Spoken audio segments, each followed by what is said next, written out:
المواطن اليمني بطبيعته الفوضوية يتحول خارج البلاد إلى مواطن صالح كسائر خلق الله، لا يعكس الخط ولا يطلع من فوق الرصيف ولا يكتب اسمه واسم حبيبته ولا رقم خالته على جدران حمامات المساجد.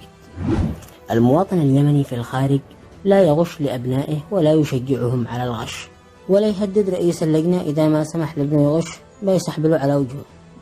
المواطن اليمني بالخارج لا يرى عبارة ممنوع رمي القمامة هنا ويلفت يمين وشمال إذا ما في شحد يحطها وينتخج وكأنه عمل منجز عظيم. المواطن اليمني في الخارج يحزن بذوق ويفرح بذوق، ولا قد شفنا ابن كلب يقطع خط أو يقرح بعرس.